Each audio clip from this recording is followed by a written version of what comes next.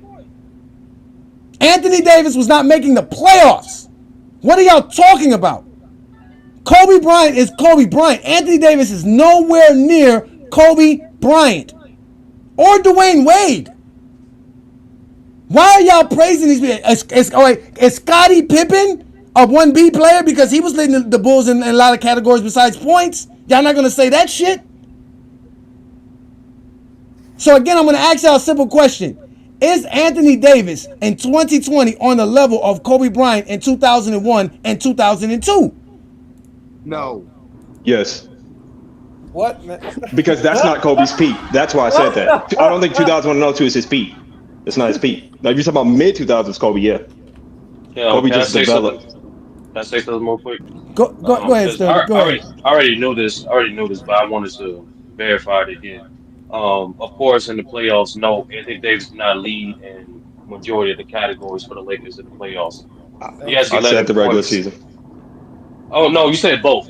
But if you want No, to get a take, I said the regular No, season. you It's definitely about the said both, rings, Benjamin. bro. When I said both, yes. I'm including both in terms of production. What's the guy? He said, "Oh, only the playoffs or finals matter." He said I'm not rings. gonna lie about the stat. You talking about leading the I know champion? LeBron even led in rebounds. I remember the stats. I said Exactly. specifically So LeBron's a little better in the finals. I said in that regular season, I actually thought AD was he better. was 100% better, bro. Like his Okay, stats so we're was gonna better. okay. Yeah, No, in one series, I know. Basketball is more than one series. That's all I'm saying. It's okay, bro. He already kind of backed off his square of what he lied about again, but there's no point. I never But lied. But anyway, the point is this, right? I'm already here, so I might as well say it. LeBron led in. I was want Lakers for the 2020 playoffs. AD led in points. AD led in blocks. Rondo led in steals. LeBron led in assists, of course. LeBron led in rebounds and efficiency. This is what Ben did mention for the They're playoffs. about tied Yeah. in the playoffs. They're about tied. I know the stats. Like you're not correcting me. I know the stats. Oh, but yeah, even if you know it, so you blatantly lied then, not ignorantly lied. Lied about what? Okay. I said in the regular season, AD led in every statistical category but assists. That's not a lie. But let's get back to the topic a bit. What was Kareem's prime? What was Kareem's peak?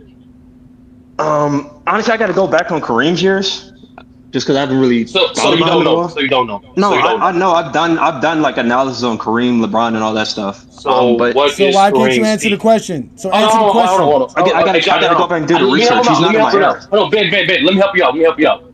What is Jordan's peak? Jordan's peak, I give him 88 to 93. If I'm Okay, doing a 5-year peak. what is Kareem's peak? He doesn't know. Kareem, off the top of my head, I probably give him 74 to 80. But that's just off my top of my head. Again, I haven't done analysis on Kareem in a minute. So Okay, that's the thing. so if you haven't done analysis on Kareem, you still came up here and so on a foggy memory, like you just admitted to, that allegedly during that span, Jordan had a higher peak, more production, more efficient in both the playoffs and regular season in comparison to Kareem. Thank you. Yeah, he had better production. I don't know why you added all those things. In the playoffs, yeah, they had the same No, that's what you playoff true said. That's shooting. what you said. That's literally what you said. Yeah, you got to go point by point. So go point at a Sturdy. time. Can I point this out real quick? Benjamin, Oh, I you got it. Oh, realize talk slower. Okay, talk you slower. Okay. realize No, Kareem don't talk averaged the slower because again, double-double, he's still right? leading in more categories. So it doesn't really You help your realize argument. Kareem averaged the double-double, And even that right? lie again because during that span, if we include the Where's the blocks lie? came in the game. No, because blocks came in the game because if we include that span that you said for allegedly Kareem's peak, he led in more categories: points, Okay, so rebounds, blocks. What you talking about? 5 major statistical categories: points, rebounds, assists, steals, blocks.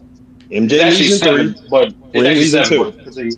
I lead It's it called the Actually, three. 5 7, bro. major statistical categories. That's the whole point. It's not 7. Incorrect, bro.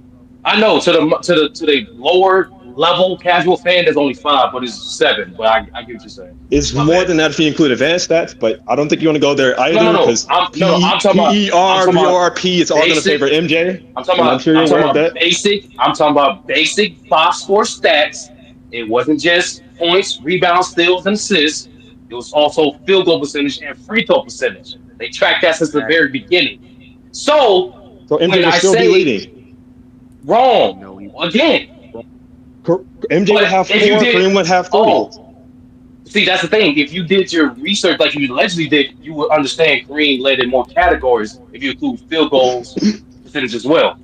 Even if we take field goal percentage out, it's still Kareem with blocks, rebounds, points. You just said, okay, look, you said points, rebounds, assists, steals, blocks. In some years, and still, in some years, And you said points, rebounds, assists, steals, blocks, field goal percentage, and free throw percentage, right? Mm-hmm. MJ leads in points. He leads in assists. He he leads in steals, he leads in field goal percentage. That's 4. Kareem leads in 3. So even if you want to go hard on that point, that's favoring MJ.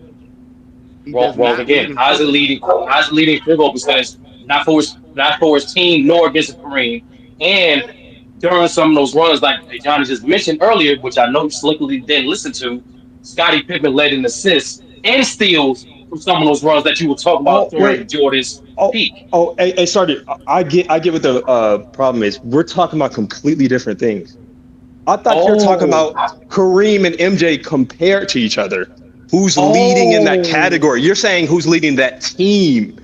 So yeah, we just talk. So it's just a misinterpretation. We're talking about different things. You're talking about relative to the team. I'm talking about Kareem stats versus MJ. That's the difference. Oh, okay. You see, that's why he's leading it more. That's what I'm saying. Head to head, not what they did about teammates. Well, let me So say you're this saying thing. I know Jordan it's a has Johnny better show, but numbers let than me tell Kareem, you, and Kareem averaged a double-double. leading in particular stats. If you average a double-double, that just means you're better. Like, is that your argument? Let's let Ishmael get in. Go ahead, Ishmael. Say it again. Go ahead, please. I've learned this though. You can't just go based off of a checklist for every player in every situation. It depends on what it is. Leading in every stat doesn't make you the better player. I agree. So, Kareem's, in the disparity, and he has a much larger rebound category. So it's like, objectively looking at it, it's just like, especially in the postseason, they both average around 30 points. But because Kareem averaged like 16 points, 16 rebounds in the playoffs, he's just a lot more effective as a player.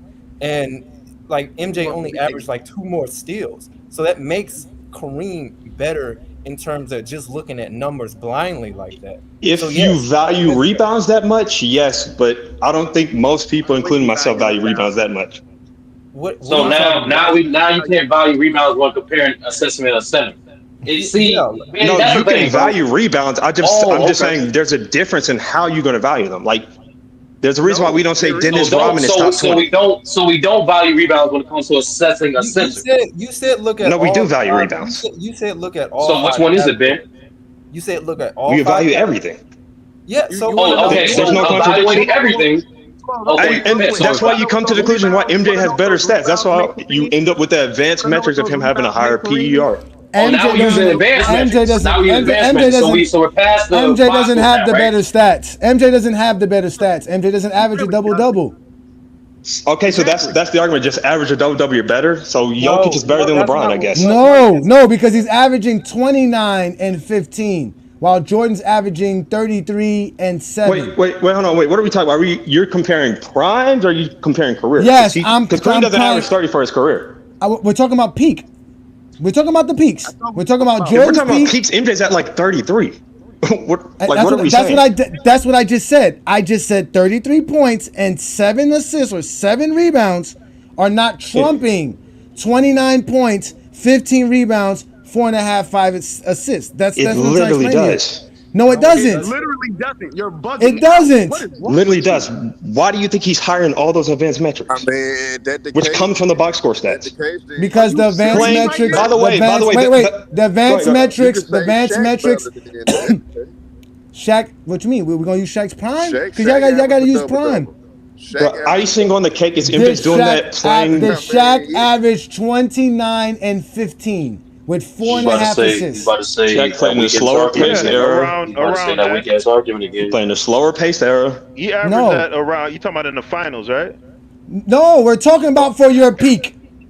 Playoffs. We're not. Why y'all? Season, what? We're talking about regular season peak. Shaq is a top 3 player. Oh, okay, regular season. Oh, Shaq has a higher peak than Kareem. No, Shaq doesn't. Where y'all get that from, Shaq? Where y'all get this from? Nah, I'm just going off the double-double aspect. I mean, the double-double compared to someone who doesn't average a double-double. Now, if you want to compare Shaquille O'Neal to Kareem Abdul-Jabbar, let's do this. When was Shaquille O'Neal's prime, ladies and gentlemen? Give me that.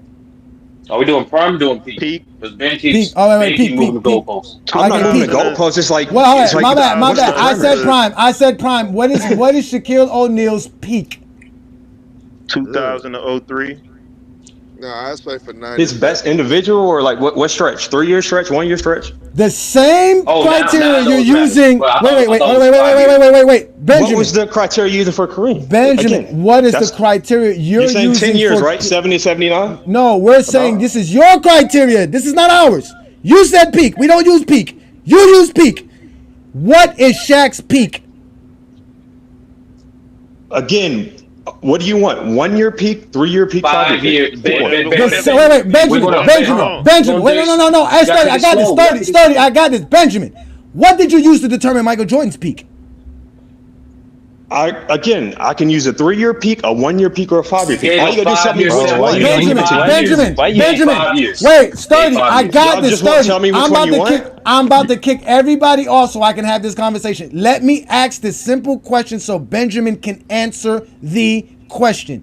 Benjamin, listen closely. What did you use to determine Michael Jordan's peak? I give a 5-year stretch. So Michael Jordan's. What is Shaq's 5-year stretch? I'd give him. You can do 98 to 2003. Okay, 98. That's 6 years. So give me. Is it? You want me to begin at 99 or and do 2003 or begin at 98 and end in 2002? Which one you want? Doesn't matter. All right, 98 to 2002. Shaquille O'Neal averaged 28 points per game. He averaged 12 rebounds, 3 assists, 2.5 blocks. Not as good as Kareem Abdul-Jabbar. In a much slower era, though. 90 possessions per game compared to Kareem coming in the NBA with 150 Doesn't matter. possessions per game. These It arguments are doesn't just matter. easy. These No, are too it doesn't easy. matter. No, It doesn't matter. No. What you it's mean it easy. don't matter? It's It actually, doesn't. no, it's lazy. No, it's You saying lazy. mathematics don't matter? Dude played like 20 It more doesn't possessions. matter. They think You think it cannot matters. They credit think it Shaq. matters. You cannot credit Shaq for playing in a bad era. Per 75. That has nothing to do with the era being bad. That's not the argument. So let's bring up a hypothetical stat. Let me Okay. explain it to him, bro. It's just simple math. If I score 45 points on my team, right? And my team scores, let's say, 95 points, compared to somebody who scores 50 on a team that scores 120. Mine has way much more of an impact. That's not a matter of debate. You feel me? So No, it doesn't. No, it doesn't. Oh, boy. It does not mean that at all. You It's guys, literally. no, you guys are making things up. That has nothing to do with impact. The man averaged 28 points per game during a 5-year stretch. That's Yeah, it. but those numbers aren't all right. The numbers at Kareem is not some huge separation. I mean, Yeah, Shaq- Kareem averaged. Just to further supplant Wait, that analogy. Kareem, wait. Let's do that. We're gonna do the same thing. Wait, we're gonna do the same thing Benjamin did for Michael Jordan and Kareem. He had more rebounds than Shaq. He had more assists than Shaq. He had more blocks than Shaq. The 5 physical category states Kareem was better. But that's where the pace comes in, Ajani. The pace has nothing to do with it.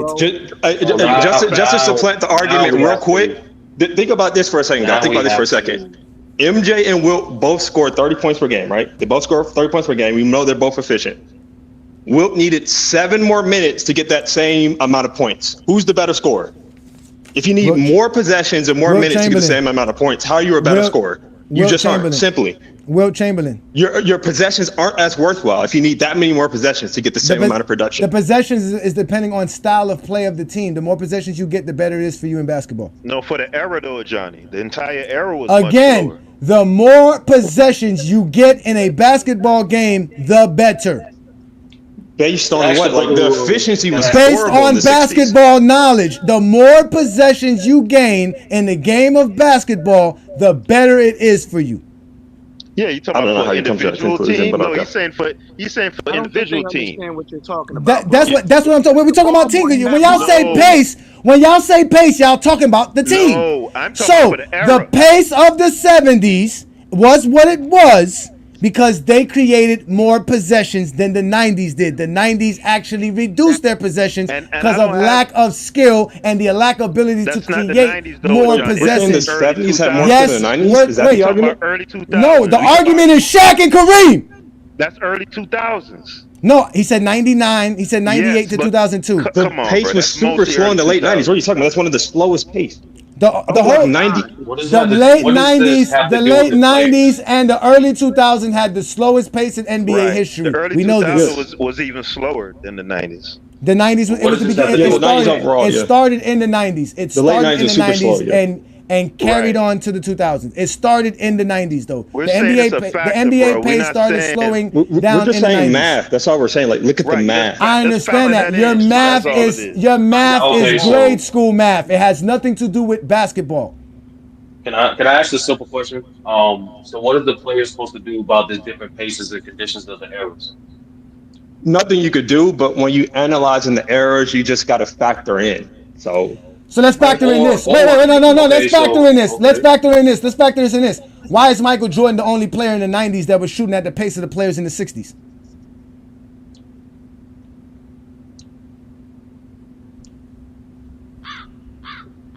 Exactly. I don't even know what. Part of it because he's the best scorer. Part of it because of the system. There's multiple reasons. Taking a shot has nothing to do with being the best scorer. Michael Jordan was shooting at the rate of players who played in the 60s. He was shooting at the rate. He was playing in the NBA that was on. Them. You realize that, right? Okay, listen. Bro, the 60s had like a 44%. He wasn't more efficient than Wilt Chamberlain, the best scorer of the 60s. So again, why was Michael Jordan's shot rate at the rate of players who played in that era if the pace was such an issue? Well, because in his early years he didn't have all that help offensively, right? And then secondly, he's just a greatest scorer. Hold on. Look how efficient he was. Like, because you asked me a question, right? Like the year he averaged. The year he averaged 35, right? He shot 54% from the field. So if you're a guy and you're scoring on that volume with that sort of efficiency, and you don't have many other, competent offensive options around, there's the answer right there. That's false. Yeah. Because you're using first you're using the pace of the 80s, not the pace of the 90s. Michael Jordan, for his first 7 years before Phil Jackson got there, was taking 23 shots per game. He ended his career taking 23 shots per game. Michael Jordan's shots did not change from the 80s and the 90s, no matter the pace. Again, no, in he 80s, shot. how much? His numbers did go down a bit in the 90s. But again, even in the 88 season when he averaged 35 points per game, Michael Jordan was taking 25 shots per game. That is at the rate of players who were playing in the 60s. Right, because he was like that. Yeah. No, clearly superior. I mean, look at the efficiency. Hey, Johnny, can I say something real quick, bro? Dog, the man is him, bro. I mean, what you want me to say? I'm tired of the excuses. We're literally comparing all number one options. If we're talking about Wilt was the number one option on his team, just like Kareem, just like Shaq. So this pace shit means nothing. That's number one. Number two, Jordan did have scorers on his team. He just traded them all away because he wanted to take the majority of the shots. So again, please stop with the excuses. This pace of play change bullshit. No.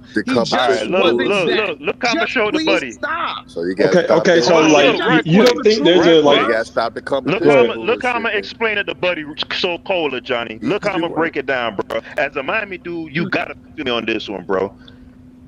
All right, $100,000 in 1982, $100,000 in 2024. Are them the two same things?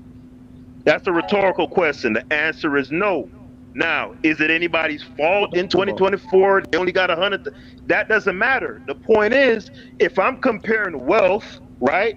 I gotta find whatever the ratio is relative to the time, right? Just like with inflation. And then translate it across like that. So why does any of that matter if he was shooting at the rate of the people back in the 60s? Because pace is why does any of that matter? I can tell you. Look. Pace is way more than just shot attempts. There's more rebounds. There's more assists. Let me answer his question, bro. Let me get him, dog. Let me help him out, bro.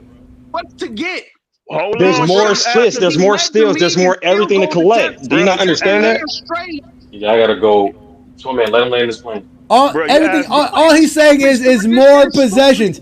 More rebounds leads to more possessions. More steals leads to more No, that's possessions. not. Everything that y'all saying leads to more possessions. Bro, Matter of fact, hold on, wait. I actually have some. Hold on, wait. Before we let y'all continue, I've been neglecting somebody who's been up here. Shout out to you, Sports Talk Only. You've been very patient. Let me get your take in on today's topic, and then we'll get back to the discussion. What is your take for today, sir? Thank you for joining me again, too. Appreciate you, brother.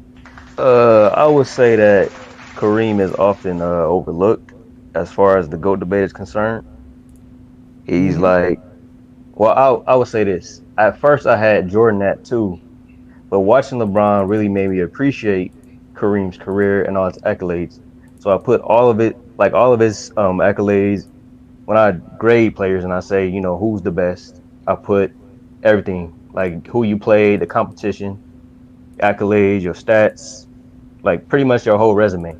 So when I look at the whole resume of Kareem Abdul-Jabbar, I have to say he's second next to LeBron. And I think he's overlooked because he was a Muslim. And I think Peter kind of alluded to it, like his demeanor and all that. But I also had a question for Peter. Yes, sir. Your logic does not make sense. You said winning as the man. Winning as the man Yeah. is how you rank players. Yeah. Outside of Jordan, no, No, hold listen. on. Let me. Okay, I thought you asked me a question. My No, he bad. didn't ask the question yet. He didn't ask you the question yet. He just he Okay, made a I just want statement, to say this real quick. and he's gonna ask you the question. But go ahead, ask the question. No, say what you gotta say, then ask him his question. Outside of Michael Jordan, who else has 4 championships and 4 Finals MVPs? Shit. Probably you probably got that one. You sound So, like it sound like LeBron got that. so who won as the man more than LeBron? Shouldn't he be second on your list? Outside, like Jordan is first. Shouldn't LeBron be second because he won as the man? Yeah, like I said, that's the thing I value above all. But the 2020, I'm gonna go 1A, 1B. And then for me, again, I spoke on this before, Johnny. I don't know if you remember. I don't know if you remember. But from 2007 to 2011 in the playoffs, I saw, you feel me? That's for me. Them demerits for me. Knocks. That's just, again, my criteria. I know y'all finna get triggered. It don't make sense, bro. That That's what I'm run, saying. hold on, bro. It don't gotta make sense, though. I'm just telling Let you him how I speak. see Let him it. speak. Let All him right, I'll speak. let him Let him talk. speak. Let him speak. I'm just telling you how I see it, bro. Like perhaps I'm being unfair, but I used to see you when you got bullied and sent to the stove, bro. And now you throwing up gang sign like I know you, bro. That's you feel me? Like I know what the boy done did after the fact. I'm not gonna take nothing away from the man. You can't shit on 40K points, but again, bro, I just know you. I know you when you was the little homie getting beat up and getting your pocket turned inside out, and you ran, bro. You ran to the comforting hands of D Wade. You know what I'm saying? You ran like a, feel me? I'm just from that era, bro. I just value competitiveness, and I thought that was soft by bro. So what you're saying is your logic Back is away, Johnny, inconsistent. bro. That's pretty much No, it. no, hold on. I got Mac Def in the building. Mac Def is up next. So is that the that's your final answer to your question, Peter? So I can get sports to finish up and we can let Mac Def come Yeah, up. that's it. I ain't got nothing else to say. Yeah, You I'm got nothing done. else? Nigga I'm just good. Y'all nigga talk boys about taking going to the shots. store. He said, That "Hey, was no, funny. Okay, this is what it is with Peter. Peter is upset at LeBron James. He really is. He can't he can't get over what LeBron James did. He left Miami on top of that, so that's even worse. But let's let Mac Def get in the building. Shout out to you, Mac Def. Thank you for joining me again on another Friday Night Exposure. We were talking Kareem, but obviously, things get a little tricky here. We always end up talking Michael Jordan and LeBron. What you got for us today? Kareem will always be cemented in the GOAT debate. If you don't have Kareem in the GOAT debate, you really don't know basketball. That's all I got to say about Kareem. He, period. Cemented in the GOAT debate for all time. This Fact. peak thing, yeah, y'all kind of disrespecting Shaq, but I'm a digress on that peak with No, Shaq. okay, hold on, wait. Before I do that, what is Shaq peak, Mac? What years would we call Shaq's peak? 2000 to 2003, the 3-year peak. That's it, just 3 years. To me, that's his 3-year peak. Yeah. So would you give every player a 3-year peak, or that's just what Shaq's peak is? Peaks to me are 3 to 5 years. You got every all-time great had a peak of 3 years at bare minimum. Some had 4. Some only could topped out at 5. You can't have a 6 year peak, almost a decade peak. So 3 to 5 years is that's how I judge it, in my opinion. Every peak is 3 to 5 years in between that time span. To me, Shaq had a 3 year peak. Okay. Okay. So the years that I used, well, it did work. I just added 2 more years to it because they put in 99 and 98. So continue with your conversation because you were saying we were disrespecting Shaq, but go ahead. No, I was gonna digress on that. I feel that Shaq peak is, I think it's top 3. Like Shaq at his peak is ridiculous, and Well, nah, okay, I let's would do put this. Kareem over there. All right, let's do this. We got 2000 Shaq to 2002 Shaq. That's a 3 year peak. Now this Shaq averaged 28.6 points per game, 12 and a half rebounds per game, 3.5 assists per game, and 2.5 blocks, shooting 57.5%, which is basically 58% from the field. We know Shaq's a horrible free throw shooter, which Kareem was better than him at. That's in 200 games. Let's go to Kareem here. Let me see if I can find something for Kareem because you guys shutting players' careers down for 3 years. This doesn't make no sense. No, Should I? it just peak. It Sturdy, just are you like out? Sturdy, are you controlling admin? yeah, my bad. Okay, My bad. I just wanted to make sure. Shout out to P5. Thank you for joining me. I just wanted to make sure that was you. You good? All right. So No, let's. it's not so much they cutting off Ajani. It's like peak just means like when is this player at their very best? Because we all know a player's career is peaks and valleys. So at their peak is basically when what's that stretch of time where they're at their best. Well, well, first of all, yeah, that's what I'm saying. Because listen, between 1971 and 1977, which is 6 years. Let me make sure I got this correct. No, I'm sorry, 7 years. This is 7 NBA seasons. Kareem won 5 MVPs in this span.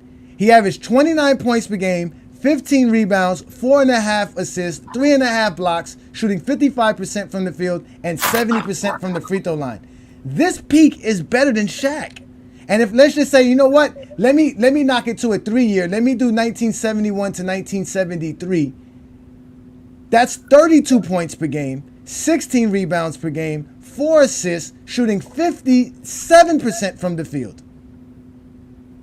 And 2 MVPs and an NBA championship. And he didn't have a Kobe Bryant to help him win 2 more championships. Because Kobe's obviously a 1B. I don't But think wait, you're he had Magic He though, had ain't it? Magic and Worthy on the same team. No, he didn't. 1971 to 1973, he only had the Oscar. He had He had Oscar. Oscar. Yeah, at the end of Oscar's career, Oscar wasn't the Oscar that we know. They don't know that. They don't know that. They don't know that. Yeah, yeah. he had I'm Oscar and granted, Bob I'm not Danger. saying Oscar didn't help, but I'm saying he's not Magic and he's not Kobe, not that Oscar. He had Bobby Dandridge and other players. They were Yeah, they were a good team. I'm not gonna say they were. We were talking about Kobe and what Shaq. Shaq's peak is, the regular season, that's cool. 28 points per game on 57% shooting, double. Okay. What we value with Shaq, we looking at that playoffs and the finals. Like the regular season, you named that he's right up there with Kareem. But the playoffs and the finals, what Shaq did, I'm putting that top 3 all time. We in a 3 year span, that was crazy. That 3P is crazy. Every That's single time the the part of cement's his about peak to, as Yeah, it well. was like every 33 single and time the 15. cement's about to get hard on this concrete on the goalpost, it gets picked up and moved. I'm trying to tell you, boy. I'm telling you. All right, listen. I'm sorry. So a 3 year is only regular season. We don't count No, playoffs. we're gonna wait. We're gonna get to the playoffs, Mac. You made a That good. is You not made a a good. goalpost. You made a good point. You made a good point. Let's let P5 get his take in. Thank you, P5, for joining the Friday Night Exposure with the Exposure. We got a full panel here. We talking Kareem. What is it you know about Kareem, and what did you got for Kareem's career in general? I think Kareem's a top 3 player of all time, in my opinion. When you talk about peaks, I think you could very well argue that Kareem had a top 10 peak, maybe even higher than that too. If you want to dive so deep into peaks, I think Kareem was an amazing player. When we talk about the longevity, he was amazing at his peak. Usually translated to the playoffs, and what's most important for me is you sustain a level of greatness for a very long time. You know what I'm saying? That's what I think makes Kareem so great. If that's what you're asking me. Yeah, indeed. Now we were talking about him being the GOAT title, being stripped of him not being able to actually sit as the GOAT, because when he retired in '89, by that time they were calling Michael Jordan the GOAT, and by '93 it was solidified Jordan was considered the GOAT. So Kareem kind of got passed over. Do you agree with that, or do you have another take on that? Well, I mean, do I think that Jordan should have been labeled the GOAT after 5 years in the league? No. Would I label Jordan the GOAT after a decade in the league? Probably not. But if they were calling Jordan the GOAT because they were part projected and he was coming off a three-peat. I don't know how many teams three-peated since Bill Russell. I don't think many did, if they ever did. None. Even. Yeah. I think that, and Jordan was clearly something that the league had never seen before, or at least from an archetype standpoint, like a guard who could lead their team to winning as much as he did. Well, then, if they want to base it off of that, and I'm sure there's a little bit of projection in there, maybe because he was what, or maybe was that the year when he retired? Actually, was that after he retired? 93. In Yeah, it was 93 after he retired. It was after he retired. Look, so projecting's out the window, but if they had never seen a guard do that before, and they think that him doing that makes him the GOAT, they can do that. I personally disagree. I don't think it takes 10 years to make yourself the GOAT. But if that's how they want to judge it, then that's fine. I disagree with 9 years. 9 years. Yeah, this was Jordan's career. He didn't play second year, so really 8 years. He got technically technically, yeah. But this was Jordan's career after 9 NBA seasons, right? So as of '93, he had 3 MVPs, he had 3 Finals MVPs, 3 championships. He was an 8-time All NBA player, 6-time All Defensive Player, 9-time All Star. He had 20,000 points, which is decent. But it definitely isn't the career he has now, which is way more illustrious than that. But obviously, we can see this is what Kareem's career was at that point in time, and obviously the accomplishment says enough for Kareem. Like you said, he's definitely a top 3 and in the GOAT debate. But again, the Zesty Jeffries didn't allow us to appreciate Kareem's career because they basically was just, like you said, touting Jordan for being the smaller guy, being the shooting guard, doing things like that. And obviously, like most people say, Jordan had the better peak. What is your take on the peak there, P5? Do you have that as also your criteria, judging players by peaks? When it comes to ranking players all time, peaks really don't factor in too much. I use it as a separator, but rarely will it truly factor in for me. The parts where it does factor in is Shaq and Hakeem. I have Shaq over Hakeem because I think they're very close. But if I were to look at them at their peak powers, I'd probably have Shaq over Hakeem. But that's just that's down to preference. I don't really care who you have over the other. But when it comes to me, my criteria is mainly how good were you, or how long were you playing at a certain level, right? How did it translate to the playoffs, and what was your overall impact on the team you were on relative to the talent that you had? So that's kind of what my criteria is. Peaks, I use it as somewhat of a separator, but it doesn't factor in all that much. Not nearly as much as like something like longevity or overall impact would factor in. All right, great take. All right, so before we get up to Shaq's peak playoff numbers and Kareem peak playoff numbers, what is your top 5, P5? My top 5, I have ranges. As long as your number 1 and 2 is Jordan or LeBron, that's fine. I think I could make an argument to myself that LeBron's the GOAT. For me, it's given maybe one more year of all NBA level play, and LeBron will be my GOAT. Okay. And right now it's Jordan, then LeBron, but it's not at all very far. And LeBron can very well pass him even this season. Kareem is number 3, and then number 4 and 5, it's Tim Duncan and Kobe Bryant.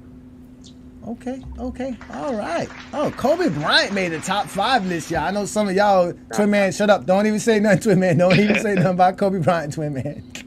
Not. P5 does drugs. It's okay. P5 is chilling. He has little munchies. He got munchies, vapes working on a Friday night. That was the best top 5 we heard all night, P5. All right, so let's. Hey, Johnny, can I say this real quick though? Go ahead, Twin Man. Say what you got to say real quick. Go ahead, Twin Man. This is irking me. Peter, you're insane. You're insane. So you want to sit here. You sit here and your criteria, first things first, is insane. You have Magic Johnson in your top 3. But then your rationale of being the man and being a winner, Jordan wouldn't even be your number 1. Because if you're talking about being a winner and being the man, that would be Bill Russell. How can you have Jordan number 1 when literally he got his ass whooped the entire 80s? He never beat Larry Bird in the playoffs. Since you're talking about being the man and being all this, he got his ass whooped every single time he played the Celtics. How is he? Now hold on. He had a But great that's team in what 88, 89. Hold up. He had a great team, 88. You said 89, real quick, 90. Twin Man. You said real Swept. quick. Ass whooped. So I don't understand. I don't understand your criteria. It just That's seems a like you're lot. biased. So can you explain to me how you're just not contradicting yourself this entire time? What great team in the 80s? they brought up Bill Russell. I'm gonna tell you, for me personally, why when that motif of the man, why he don't fit that criteria, is because he's pedestrian offensively. Would anybody disagree with that? I mean, I disagree. Yes. I disagree by far. Yes, I disagree heavily. I disagree So what would you tremendously. grade? What would you grade Bill as a scorer relative to his era? What You elite? said offense. You said offense. You didn't He was say an average score. scorer. He was an average scorer. In his day, he was an he was average good. scorer, and he was a good offensive player. I'll go with He was an average scorer and a good offensive player. In terms of what? He was a wait. He was a great offensive player and he was a good scorer. He was top 15 in the NBA when he retired in points scored. So he's definitely a good scorer. It's 8 teams in the league. And wait. Mind you, he played in the era. Mind you, he played in the era where majority of the players were shooting under 40%, while he was shooting well above 40%. So he was even efficient for his era as well. Yeah, the average. Yeah, the Peter definitely don't know this. The average field goal percentage for that era was about 42 to 44%. And Yeah, I know that. I know that. Bill shot about But average, compared to That's even average, somebody yeah. like Sam Jones scored what 7 in the game 7. It was dudes putting them numbers down. Sam bruh. Jones averaged 18 points Or per was game, it- or man. was He it- averaged like or a was it basket or two KC? more. No, I'm just saying. KC was I'm not saying the scorer. Ajani. No, he listen. wasn't. I didn't say. Oh, wait, Peter, we let you go. Peter. Peter, you asked the question. You asked. You said he was pedestrian on offense. That's a lie. Yeah, the man that's was crazy. great offensively. He was great. He was one of the best passing centers of all time. I don't know how you going. He was one. He's one of the greatest screeners of all time. How many points per game He averaged 15. In the He playoffs? averaged It's more than just in scoring 16. points. In 16. basketball, bro. Why do 16. y'all always just talk about That's points? pedestrian. That's not. But again, how many shots? How That's many pedestrian, shots? bro. How many shots per game was he taking? He don't You get gotta them factor shots in. because he can't score like that. No, he doesn't get. He doesn't get the shots because he plays the game of basketball. Listen. One guy doesn't have to take shots to score. That's 5 guys on the floor. Something that Jordan. No, something Jordan never learned. Something Jordan no. I Listen, don't even something. know how we argue It's about not that. because it's not pedestrian. It's not. It's the 60s. You can't call it pedestrian. And you're gonna call Sam Jones great? He averaged 18. If you're gonna compare Bill Russell scoring to Jordan, if you're gonna compare Bill Russell scoring to Jordan or Kobe, Peter, then We're not yeah. talking about that. Yeah, exactly. But if you're comparing Bill Russell scoring to Jordan or Will Chamberlain or Kobe, then yeah, we understand. But if to say that's what Bill I'm Russell's saying. pedestrian, okay, you can't. Okay, we can't. If you want to say that, then yeah, Bill Russell is 16 points is pedestrian. He's nowhere near what are we Jordan. talking about? Correct. He's nowhere near Jordan as a scorer. Nobody's arguing that. What other But, sir, adjective would y'all use for offensively- 16 points a game, bro? I'm so lost right Four. now. Wait. I can get the answer to this. Again, listen, when somebody asking the question, I feel they're asking Ajani this shit because it's my show. So let me answer the fucking question. When somebody throw a question in the air, if you not said nobody's name, I'm taking it as my question. I'm gonna answer the shit. Bill Russell was averaging 4.5 assists. That's how I can say he was good in offense. He was also a great screener, which is something you need in basketball to get open as a player, because you're not going to get open too much if you don't have somebody helping you and getting you some screens. So these aspects of the game is what makes Bill Russell great. Not only because he offensive rebound, on top of that.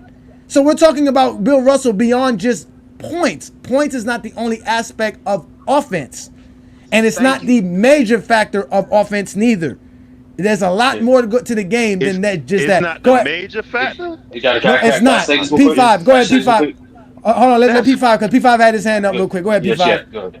Unless y'all are still interested in this Bill Russell thing, I don't want to interrupt it and move the topic. Are y'all still interested in this Bill Russell thing? Because I'll go after y'all are done with Bill Russell. Because mine is okay. I just want to land the Bill Russell thing with this. Y'all playing this game with Peter. Just get straight to the point. Peter, The reason why it's contradiction when you say hands down the person that led his team to championships, Bill Russell. that's Bill Russell. Because Yep. when Facts. playing basketball, you can impact the game than just scoring points. Facts. Even Jordan impacted the game than just he had more impact on the game than just scoring points. Matter of fact, any all-time great player, any guy. Matter of fact, this all the 9 to 10 guys you have ranked above LeBron impacted the game more than just points. I don't That don't disagree, And none, bro, determine and but none of that them, don't that and don't none of them, determine that don't and none determine of who them, the and none of man them and led the a leader team. of the team is. Exactly, and none of them led more teams to a championship than I don't. LeBron James. I don't. I Because don't Magic disagree. Johnson. your guy Wait, Magic wait. Johnson, I was gonna say, hey John, because your guy Magic Johnson, you got top five. He didn't. He He didn't lead never more than led a LeBron. team in scoring in the playoffs ever. Not one single Exactly, bro. championships he led his When team it in scoring. 1980 and 1987, bro. In 87 he did. No, even 87, he didn't lead his team in scoring in the playoffs. That was James Worthy.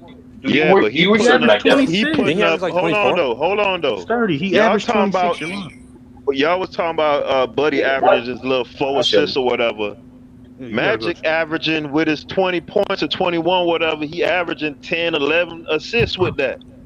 All them is points, bro. Like, listen, y'all shitting on points, which is crazy to me. The game is literally determined by what team scored more points than the other team. Not the Team. individual. But The I'm team. being Exactly. told, Not the individual. but Exactly. Not the I'm individual. being told, Peter, here's my question to you. hold on, I'm being told No, points no, ain't no more, thing. no more questions for Peter because Peter is Point, gonna just switch the point, goalposts. no, but I got no I'm stand being No, offense. Say told, something. no more I'm I ain't questions being gonna for him. stand told, offense. I'm being told that points ain't the cake, points the icing. No, it's not. That's crazy. No, it's not. Let's let Aaron go ahead, Aaron, because I want to get to Max peak with Shaq because I brought it up and I'm Okay. gonna bring it up. Go ahead, Aaron. I just wanted to say something about Bill Russell real quick. I don't think Bill Russell ever averaged more field goal attempts than any of his superstar teammates. So like they talk about his scoring, but he didn't really attempt that many shots as his other teammates. That's kind of Yeah, Like I indicative of exactly. said, like nigga, he wasn't it's that he was James not the Worthy that core led the on the No, Lakers no, in team. hold on, wait, He's no, '87, no, nigga. not going to be the but it one doesn't core matter. on the That court. doesn't matter anyways. Bill Russell was a Talk about playoff run or finals. MVP. Bill Russell was the league Both. MVP 5 times he won a championship. That means he led his team to at Not least the 5 playoffs. The championships. playoffs, not Yeah, the as a playoffs, Right? not the It defender. playoffs. doesn't matter. It doesn't matter. He led his team to the championship 5 times. That's 5 Playoffs. MVPs. We can't take that away from him. Then he was the coach for 2 of them. You can't be more of a leader than the coach of the team and the player. So there is 7 NBA championships that Bill Russell was the actual leader for the NBA championship. More than Michael Jordan, more than Kareem Abdul-Jabbar, more than anybody in NBA history. So for anyone who wants to use the best player on a team that won a championship is why I have Jordan as the GOAT, is trying to knock Bill Russell because Bill Russell should be your guy. Magic only led 2 championships. He wasn't the leader in 80. He wasn't the leader in 82. He wasn't the leader in 85. He wasn't. He wasn't. He was known as Tragic Magic. He was known as Tragic Magic. 15 Y'all assists forget a that. game is still wild. I don't care. Well, now, so now it's not about the points anymore. I got you. still No, waiting Mac, for you didn't say that, Mac. That's Mac. Peter. So now, hold on, wait. So let's get to this. Shaquille O'Neal's peak in between 2000 and 2002 in the playoffs. He averaged 29.9, which is basically 30 points per game, 14.5 rebounds, 3 assists, 2.5 blocks, shooting 55% from the field. And he was shooting 53 from the free throw line. Now, this is where you probably got this one here, Mac, because Kareem Abdul-Jabbar in that same playoff dropped, which I think you into the playoff dropping conversation. He averaged 26.5 points, which is lower than his 29 that he was doing before, but he averages more rebounds at 17 rebounds, 3.5 assists, and he was shooting worse at 46.5%. So his field goal percentage went down, his scoring went down, and so did his assists go down during those playoffs. But mind you, he did face Wilt Chamberlain. He did face Dave Cowens. He did face Willis Reed during this era. Those were the centers that he had to face. Shaq was facing who? McCullough. Who did Shaq face the whole 2000 besides Rick Smits? David Robinson, Ben Wallace, Tim Yeah, he had to Duncan. face the Twin Nah, Towers in no, the. no, he didn't face face. Ben Wallace. He didn't face Ben Wallace. Oh, And you talking about to I'm talking about during his peak. You During his got peak. Sabonis. You got Sabonis and Rasheed Wallace. You got the Twin Towers in San Antonio. Chris Webber and Vlade Divac, Mutombo, and that's about it. They didn't Yeah, face. that Yeah, they is. faced Mutombo in the finals. Yeah, they faced Mutombo. And Rick Smith. You could put They Rick faced Smith. Mutombo. Yeah, that's So they got. that's So yeah, that's you got. elite. That's He's elite. not. No, he Yeah. didn't face better competition. You got at the okay. center position. You got. Yeah, you got his You got peak, Sacramento, bro. which is Divac. You got Sacramento, which is Divac. You got the Phoenix. I don't know who was the center on Phoenix. Obviously, was nobody great. Then you do. I think Sabonis was on the 2000 Portland team. You said Luke Longley? Yeah, he was the center. He was the center for the. Then He you was a said center on that- the Suns, but I don't know if it was for that at the time. I don't know. Luke maybe. Longley was the Luke Longley that's was not the a center flex. on the Suns in 2000s. In 2000s, I know he's on the Suns, but I don't know. But I'm double checking right now. The Yeah. year That's not the point. It's Luke 2000, Longley. he Go was next on the person, Suns. man. Next player is Luke Longley. Yeah. All right. So yeah, and then yeah. I mean, because That's not the a teams, flex. the teams that they played the most was Portland, Sacramento, San Antonio during that span. Other than that, during the Western Conference, they faced Phoenix once, and that's really it. So it's really Sacramento, Portland, and San Antonio during that peak. So you do have David Robinson at the end of his career, Sabonis at the end of his career, Divac at the end of his career. They're definitely not. He was at the Knicks in 01. I knew mean, it. even What do you think? it was the Knicks in 01. He was Longley was on the Knicks. Yeah, I knew he was on the Knicks. I'm like, I swear he was on the Knicks. What do you think? See what you see how Michael Jordan destroyed the Chicago Bulls? But Shaq's peak in the finals is he averaging 36. That's It's crazy. even better than the playoffs. I He's don't even know. more. No, high Shaq definitely translated from the regular season to the playoff during his peak in those 3 years. But for me, again, I don't consider a peak. I don't think you can limit somebody's peak because if we're talking about the best they ever played, there's no way you're going to tell me this is not a 10-year span. I mean, for the 3 years, that's the prime. This is just Shaq has a 13-year prime. I'm confused. Yeah, that's the problem. That's just too many Wasn't Shaq like variables. an all-star his rookie year? Yeah, that's What too we- much. Now we going peak prime. That's just too many variables. It's a lot. Can't have It's a a lot. 10-year peak. Look at what they do. It's too many That's variables. Kareem's prime. And some people Yeah, But, say that's killing that. me. That's killing me. I just want to let people know. Last I just want to let year. people know. In my opinion, like Kareem's peak was from 76 to 80, and during that time in the playoffs, he averaged LeBron's 31.6 peak. points, 31.6 points, 14 rebounds, about 4 assists on 58% from the field in the playoffs. That's in my opinion, that was his peak. But Ajani gave his perspective of what Kareem's peak was. Yeah, but at the end of the day, nobody's peak, prime, career is better than GOAT James. GOAT James got a 20-year peak, he got a 20-year prime, and he's about to have a 23-year NBA career. That's crazy. Nobody's No one doing has a that. 20-year So- peak. No one Nobody. has a 20-year What? peak. It's Kilimanjaro of peaks. That's what y'all don't know. It's the Kilimanjaro. Maybe Hold on, Tom Ajani, Brady so you has a telling me 20-year that old receding hairline dude you saw in the Olympics, that's peak LeBron? That what you telling me? Did you see LeBron do that up and under reverse dunk? That was great. That was like Don't 23. get me started on the Olympics. Please. Let's not get started. We about to end the show. Let me let P5 back in. So P5, you said you had a last take. We'll start with you. Give us your last take on what you have on tonight's show, brother. I appreciate you for showing up again. No problem, bro. No problem.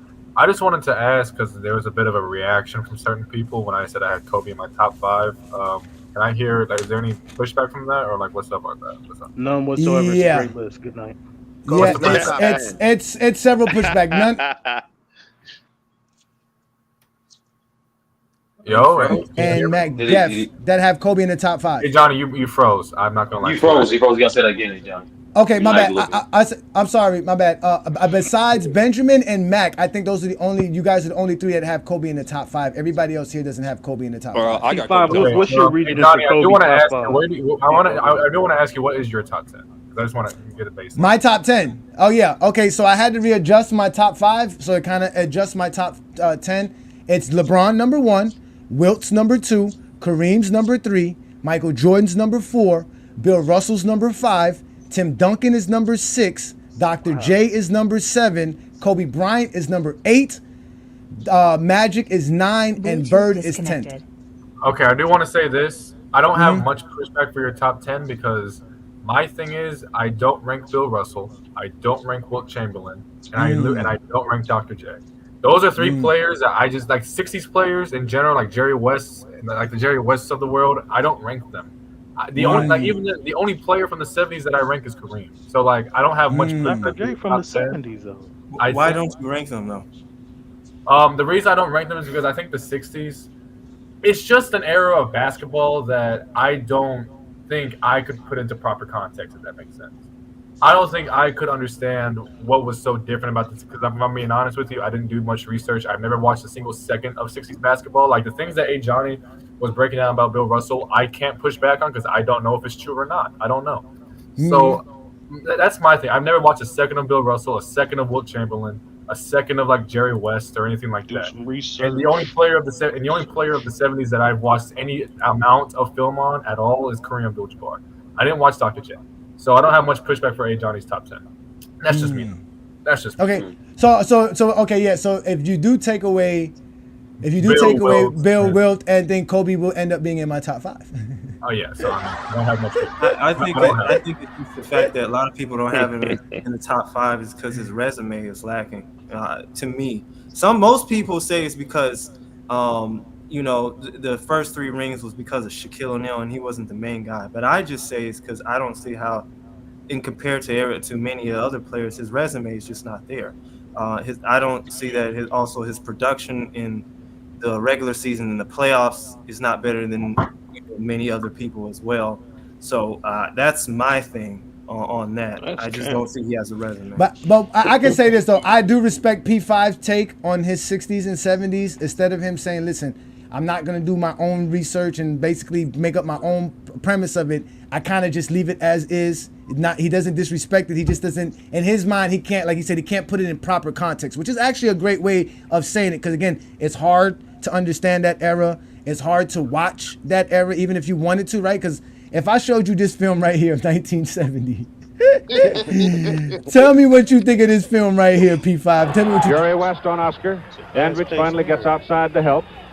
McLaughlin, 3 inches taller than Gale. Goodrich gives it to Dandridge, who got away from McMillan, missed the shot. Slapped out. Goodrich gets it to McMillan. But the fast break is spoiled. Here's Jerry West, 3, 22-footer, good. It's a 5-point Milwaukee lead. Long pass down to Jabbar, who gets loose for his hook. Now, Keith, he didn't fool around that ball at all. He went for the hoop right away, and when he's doing that, he can shoot. He can really shoot. That's the kind of shots he wants to get. He has 21 points. Wilt Chamberlain with 4 fouls. Didn't want to commit himself. Didn't want to get in trouble. He's never fouled out of a game, but he's got 4 right now. Here's McMillan missing. Forced the shot. Chamberlain right there for the rebound. Right time, right place. Now, Kareem had gone out then, as he should have. Jabbar again over Wilt Chamberlain. And it's a 7-point Milwaukee lead with 8.5 minutes to go, third quarter. Man, them dudes were hooping, Johnny. Man, y'all take it out with that shit, man. Man, you saw Kareem hit you with the sky hook and then hit you with the one dribble mini. Man, y'all niggas, man. Jerry West was ridiculous. Let me hear P5 take P5 as a basketball fan. How do you view that? I mean, respect to them. I get what people are saying when they talk about it was a high pace now, I guess. You can see it, right? You see it, right? You see the possessions? You see how many possessions? I can see it. It looks fun, but it's just not. I'm sorry. It's not my type. Too many white players, honestly. No, it's not even that. Like, see, look, I like P5. See, P5 has a good eye test. He saw that. He saw it. He saw the pace. He saw the pace. When he started respect to them, you already knew what the deal was, bro. Hold on, wait. Let's let him finish. Hold on, wait. Let P5. Go ahead. If I'm being quite honest, like watching the guy, I don't know if I saw it right. The camera was a little pixelated. But if I saw the guy, if I'm not mistaken, I saw a guy take a floater and it hit the side of the backboard.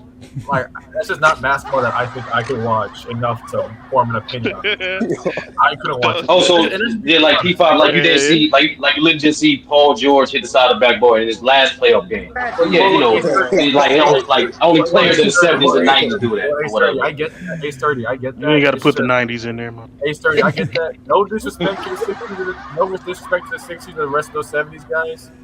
just not my type of thing. I'm sorry. I'm sorry. No, I feel you. I feel you. And I was gonna say this like in general, like people in general, that's just the effect of American media. That's just how it is. Like If the I'm way being honest, America.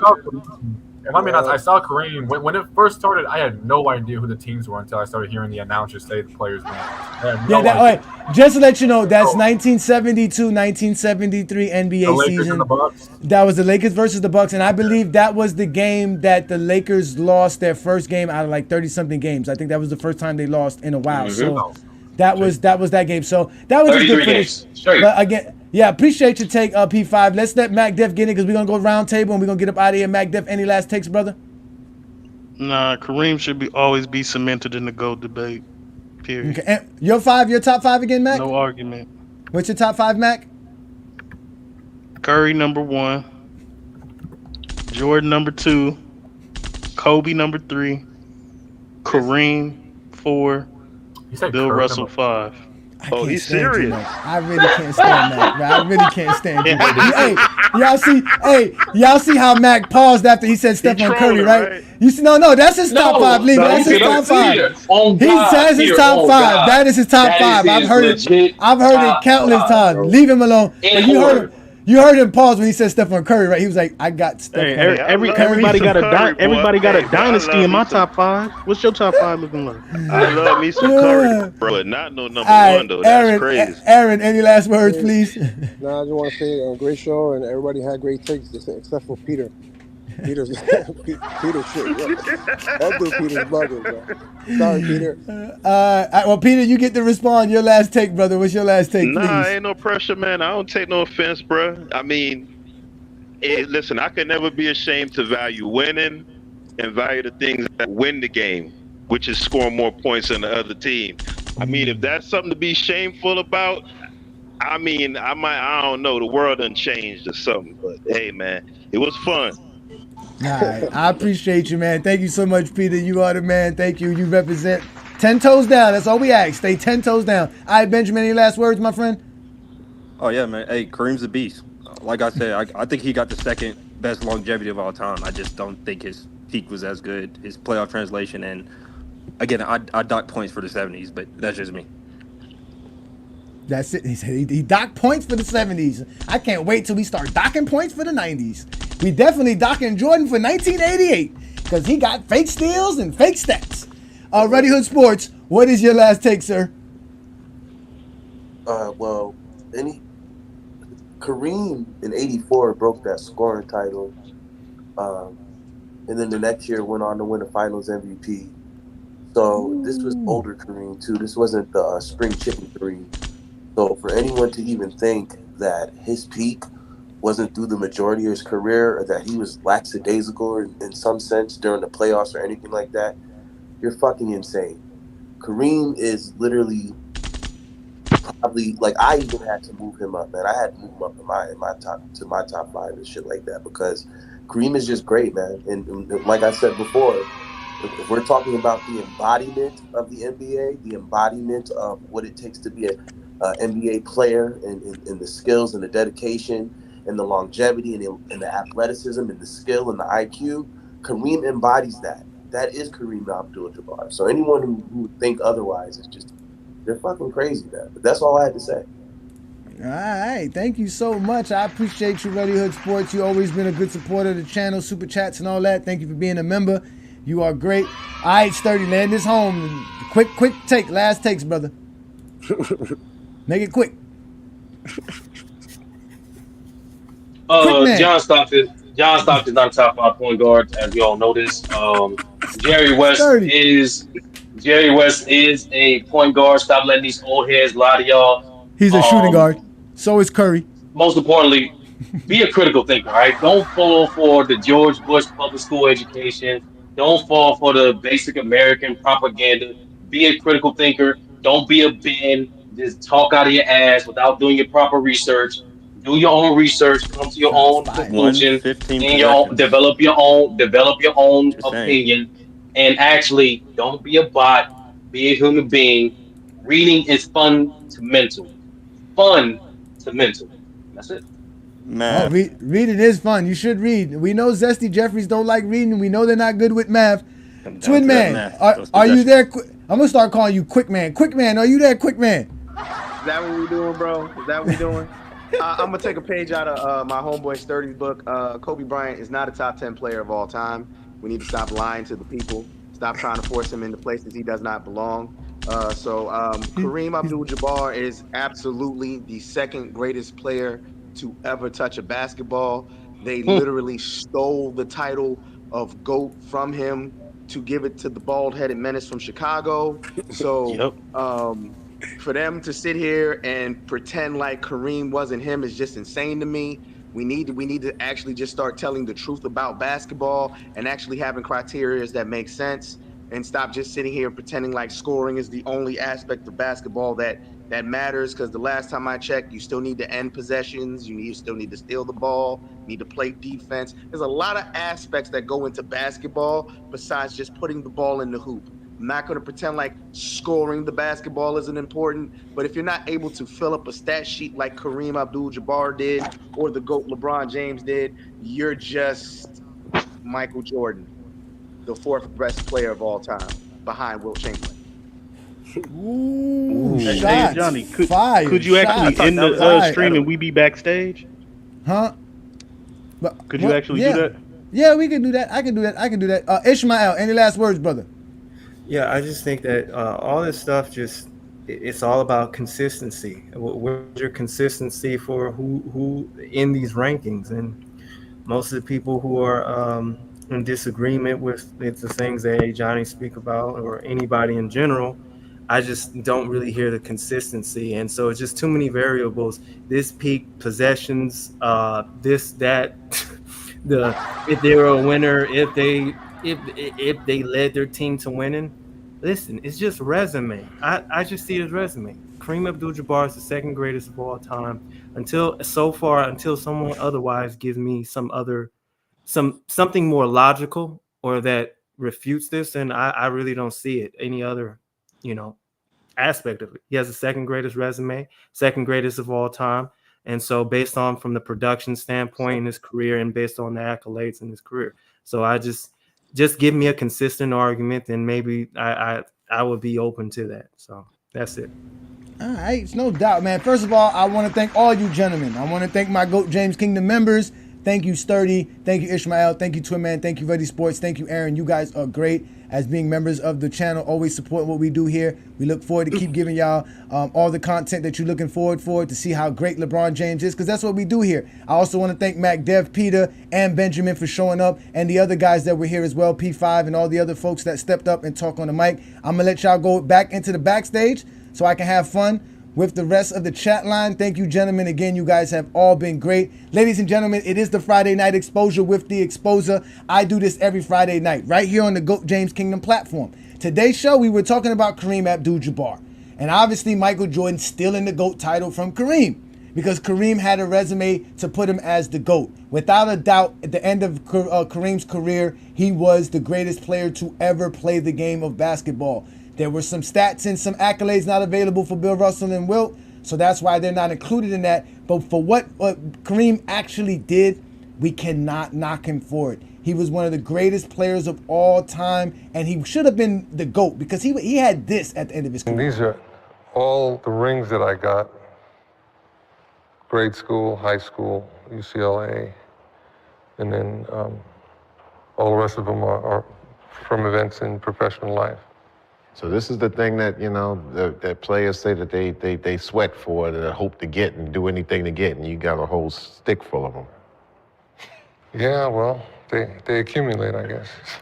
or they just don't come at all. Right, that's it, yeah. Again, ladies and gentlemen, that is a winner. He led teams to championships since he was in high school. He was a phenom in high school. He was the greatest college player to ever play the game of college basketball. That's how great Kareem Abdul-Jabbar was. So he should be in your top 5. He should actually be in your top 3. He's actually better than Michael Jordan. But we're not going to sit here and go through this all night long. Ladies and gentlemen, it's been a great Friday night exposure with the Exposer. You guys know I do this every Friday night, 9 p.m. Eastern, right here on the GOAT James Kingdom channel. also multi-streaming on the FYF channel. Shout out to everybody that's a part of the FYF network. We have great programs over there. You can catch the Friday Night Exposure on FYF. You can catch In the Zone on FYF. You can catch Full Court Press on FYF. You can catch the Crossover panel on FYF. All of these great programs, not to mention when Lamont does his 10-hour lives. So FYF is always available for great content, just like right here in GOAT James Kingdom. Also, if you guys want to join me on Sunday afternoons with my partner, B. Lee, and Ajani, we do the GOAT James Kingdom show, 12 noon, every Sunday. This week's show is going to be another great show. We're going to have great content for you guys. We're going to be talking about the GOAT conversation like we always do every Sunday. But this is what we do best. This is the GOAT James Kingdom platform. You guys can follow us on YouTube, Facebook, IG, TikTok, Twitter, Discord, Twitch. We are all over the place. This is what we do best. We talk the game of basketball, and we let people come up here and talk the game of basketball. You can also check out becoming a member of the channel. As you can see, we got several members. We have special shows, special content. There are different perks for each membership. So check out all the different perks, and when you sign up for the membership, you can reach out to us at goatjameskingdom@gmail.com or at goatjameskingdomshow@gmail.com, and that's for all our members. We only respond to members, not to all you zesty Jeffries who want to stay safe in the comments. But again, ladies and gentlemen, it has been a great Friday night exposure with the Exposer. You have now been exposed by the Exposer. And we're going to get up out of here. Y'all enjoy yourself. Peace and blessings. If you're a basketball fan and you're tired of basketball shows that talk about fake narratives and using non-basketball terms like killer instinct, playoff translation, gravity, come to GOAT James Kingdom.